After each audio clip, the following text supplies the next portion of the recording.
Eis que estou convosco todos os dias, até a consumação dos séculos. Muito bom dia! Com essas palavras nós começamos mais um dia, na certeza, na segurança que temos um Deus presente em nossa vida. Ele mesmo assegurou aos seus discípulos que estariam com eles todos os dias até a consumação do século. E nessa manhã nós queremos reafirmar essa promessa para o nosso dia, para a nossa vida. Queremos sair da nossa casa tendo a certeza que Ele estará ao nosso lado, irá suprir as nossas necessidades e será o nosso escudo em todos os momentos. Peço a Deus nessa manhã que as mãos do Eterno estejam estendidas sobre você. Ele conceda vitórias em todas as áreas da sua vida.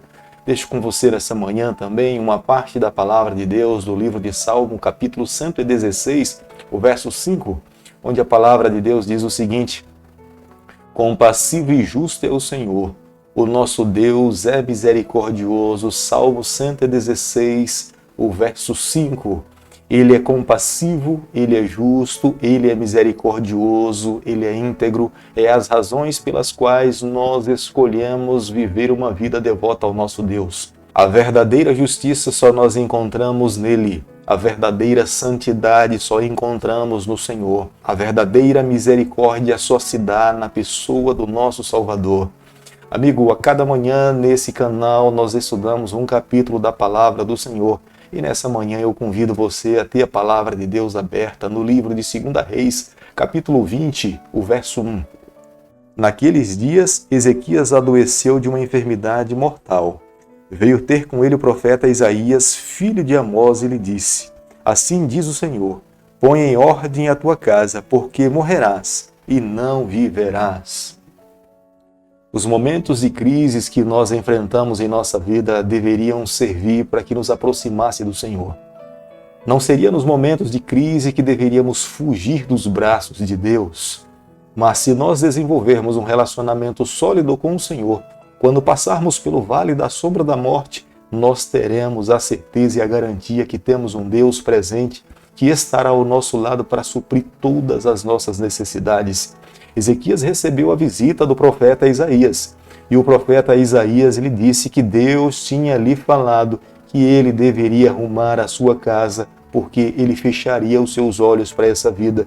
Se você ouvisse dos lábios do Senhor essa declaração, qual seria a sua atitude? A enfermidade que o rei Ezequias adquiriu era fatal. Não havia cura. Os médicos lhe desenganaram. Não havia saída humana para ele diante daquele problema. A sua única salvaguarda seria buscar ao Senhor. E de fato, foi o que o rei Ezequias fez. Ele cria no poder da oração. Ele sabia quem era o Deus que ele servia, compassivo, misericordioso, complacente. Embora o profeta Isaías já tivesse lhe falado que o próprio Deus tinha mandado lhe dizer que ele deveria arrumar a sua casa porque ele morreria, mas ele conhecia o Deus que servia, misericordioso, compassivo, se debruça diante do Senhor através da oração e pede a Deus misericórdia. Ezequias não achou que a oração era inútil. Quando nós oramos, nós damos a oportunidade para que Deus faça por nós o que nós mesmos não conseguimos fazer. Quando nós fazemos um pedido a Deus para que haja cura, nós precisamos nos submeter à vontade do Senhor, porque Ele é soberano. Ele conhece o hoje, Ele conhece o ontem, também Ele conhece amanhã.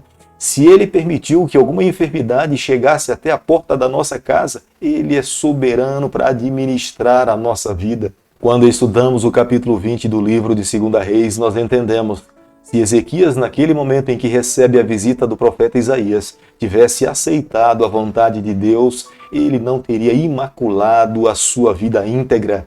Mas pelo fato de pedir mais algum tempo de vida, ele se envolveu com pecados que não deveria ter se envolvido. Deus respondeu à oração do rei Ezequias. O próprio profeta Isaías foi responsável em comunicar ao rei que ele seria curado. O rei Ezequias pede um sinal, e o sinal que o profeta Isaías fala que Deus daria é que a sombra adiantaria 10 graus. Mas para Ezequias isso era muito fácil, e ele pede então que aconteça o contrário, que a sombra retrocedesse 10 graus. Amigo, o Deus que nós servimos, ele é soberano.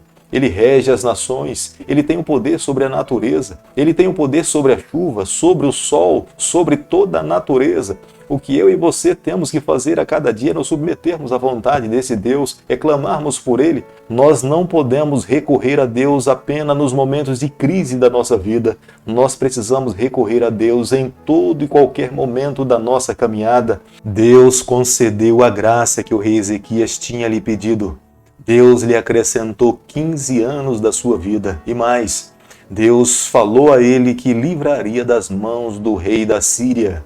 De fato, se confirma, se registra, o Deus que servimos é o Deus da graça, é o Deus da misericórdia, é o Deus da segunda chance. Nós devemos a cada dia nos submeter à sua vontade e amá-lo com todas as nossas forças. Segundo Reis, capítulo 20, o verso 12, a Bíblia diz o seguinte: Nesse tempo, Merodach-Baladã, filho de Baladã, rei da Babilônia, enviou cartas e um presente a Ezequias porque soube que estivera doente. A fama do que de fato tinha acontecido com o rei Ezequias se espalhou por toda a terra. O sol tinha retrocedido, não era algo comum, e as pessoas passaram a conhecer a respeito do poder e da grandeza do Deus Israel. Merodach-Baladã vem até Israel para saber mais a respeito de Deus. Era a oportunidade que Ezequias tinha de poder apresentar, mostrar, ensinar o poder, a grandeza, a majestade e a maneira pela qual Deus um dia viria aqui a esse mundo resgatar os pecadores. Mas em vez do rei Ezequias mostrar as belezas celestiais, ensinar a palavra de Deus para o rei de Babilônia, Ezequias mostrou toda a beleza que tinha no seu palácio, toda a sua riqueza, todos os compartimentos que estavam dentro da sua casa e não falou de Deus. Ele se esqueceu do que Deus tinha feito pela sua vida. Embora Ezequias estivesse mostrado para o rei de Babilônia toda a beleza, toda a riqueza, ouro e prata que estava dentro do seu palácio, era loucura o que Ezequias estava fazendo. Séculos depois, o próprio rei de Babilônia viria para Israel para levar para a Babilônia todo o ouro, toda a beleza que ele tinha visto no palácio de Ezequias. Segundo Reis, capítulo 20, o verso 14, a Bíblia diz o seguinte: Então Isaías, o profeta, veio ao rei Ezequias e lhe disse: Que foi isso que aqueles homens disseram e de onde vieram a ti? Respondeu Ezequias: De uma terra longínqua, vieram de Babilônia. A repreensão de Deus veio através da boca do profeta Isaías. Ezequias tinha cometido um grave erro. Ele tinha colocado em risco toda uma nação. Ele tinha colocado em risco todo o seu palácio.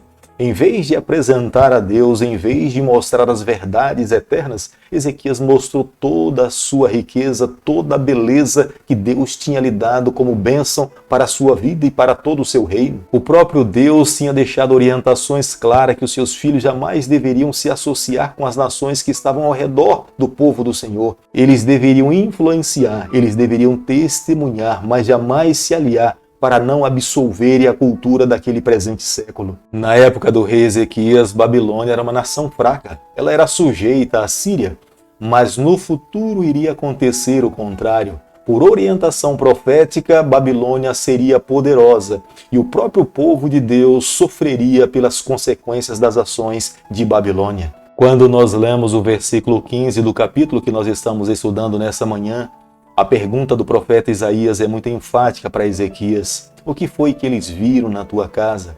Ezequias mostrou toda a beleza. Ezequias mostrou todo o ouro, abriu os seus cofres e mostrou todo o seu tesouro, sendo que ele deveria ter feito o contrário. Ele deveria ter testemunhado do Deus que lhe curou daquela úlcera. Ele deveria ter testemunhado do Deus que retrocedeu o sol como prova do sinal que ele curaria a sua vida, prova de fidelidade para com a nação de Israel, prova de amor para com o rei de Israel. Mas Ezequias se esqueceu da bênção do Senhor e o seu coração estava mais fundamentado nessa terra. Querido amigo, acredito que nos dias em que nós estamos vivendo, a mesma pergunta que o profeta Isaías fez ao rei Ezequias é uma pergunta que deve ecoar nos nossos ouvidos. O que é que as pessoas têm visto no nosso lar, na nossa casa? Será se aqueles que vêm à nossa casa veem apenas o tamanho da nossa televisão, o tamanho do nosso apartamento, os móveis que estão dentro da nossa casa, ou aqueles que visitam o nosso lar conseguem ver Cristo, consegue ver o Senhor, conseguem saber dos milagres que Deus opera em nossa vida. Creio que nessa manhã, nesse momento, eu e você devemos nos humilhar diante de Deus. Se porventura a nossa vida tem sido marcada por testemunhos que não dignificam o nome do Senhor, nós devemos pedir perdão. Mas se porventura a nossa vida tem sido uma vida que testemunha a respeito da bondade e da grandeza de Deus, a cada dia nós precisamos marchar pela fé, crendo que muito em breve nos encontraremos com o nosso Senhor e viveremos com Ele por toda a eternidade. Segundo Reis, capítulo 20, o verso 17, a Bíblia diz o seguinte: Eis que virão dias em que tudo quanto houver em tua casa com o que te tesouraram teus pais até o dia de hoje será levado para a Babilônia. Não ficará coisa alguma, disse o Senhor. Era a palavra de Deus, era a profecia dada através do profeta Isaías. O futuro estava sendo revelado para Ezequias. Todo o tesouro que ele acreditava que era de grande valor, que estava dentro do seu palácio, seria levado pelo rei de Babilônia. Até os seus próprios filhos, a sua descendência, seria levado para a Babilônia, como prova da desobediência, como prova de não ter entendido de quem é de fato soberano e dono de todos os bens que nós recebemos nessa vida. Ezequias acreditava que todo o tesouro que ele tinha era dele. Ezequias acreditava que o mais importante que ele tinha conquistado na sua vida eram os seus bens. Ezequias se esqueceu do Senhor e era a razão pela qual a profecia de Deus estava sendo derramada sobre a sua própria casa. Como nós vemos no versículo 19, Ezequias fala que boa era a palavra do Senhor. Embora ele estivesse feliz porque as profecias não iriam se cumprir nos seus dias, iriam acontecer no futuro, mas era uma ação egoísta. Ele estava apenas pensando nele e na sua família, mas estava se esquecendo da sua descendência futura.